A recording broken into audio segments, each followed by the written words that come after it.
My family and I, we moved here in 1960 in Japantown, and then just about right when redevelopment started happening. This was actually a through street.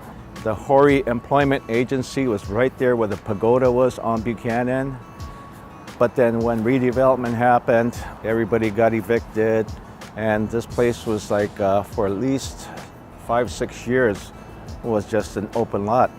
After redevelopment, the Japan Center and the Japantown Peace Plaza was constructed. The 1999-2000 renovation, that was a lot that went wrong. Well, this actually, is my understanding, is that this tile is left over from another job of the city. They installed it. It's slate tile. It's very fragile, and it's not meant for any heavy traffic. So the plaza, it means a lot to this community. It's the only outdoor open space for all our community organizations to use. About 2 years ago, Bob Hamaguchi came up with the idea to the Japantown Foundation to make the community and other people realize what this space means to us. The San Francisco Japantown Foundation was the first group to make a commitment towards the Peace Plaza and to help try to kickstart other funding sources. So that first grant led to where we are now. And if this design is approved by the voters in the 2019's Parks Bond, hopefully we're looking at about $25 to $40 million that this project is slated for.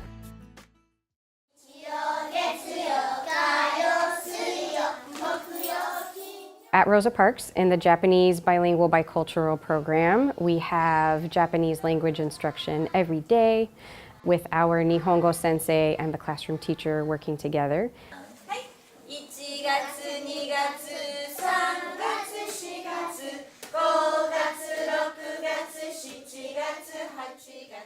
We have students from various backgrounds, from native speakers who are from Japan or are familiar with Nihongo in their home, to students who have no connection to Japan who are learning the language.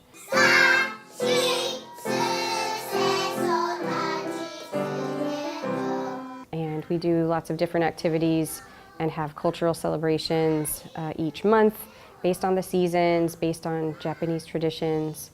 And then we also have other traditional celebrations like Children's Day and Gakugei Kai, our annual performing arts night.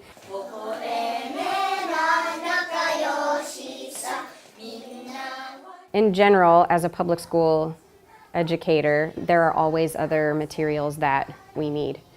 The foundation, by supporting our program, is supporting academic things like the language instruction, cultural enrichment, and then to also our local community that is right here in Japantown, and that includes everyone who is of Japanese ancestry and many of those who are not.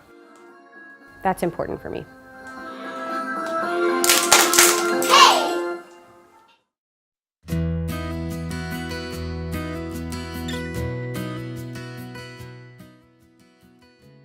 Jeannie Sakata's Hold These Truths is a one-man play telling the story of one particular man, Gordon Hirabayashi, who is a civil rights hero, really.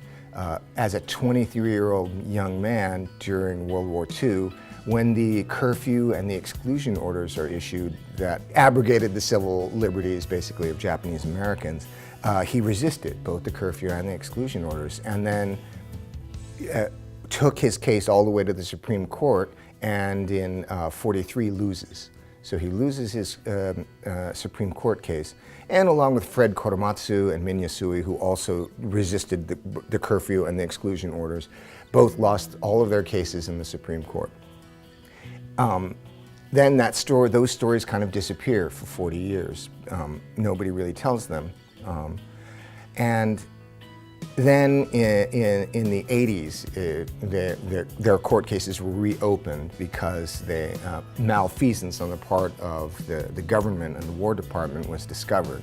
And so the court cases were reopened and the convictions were overturned and evacuated.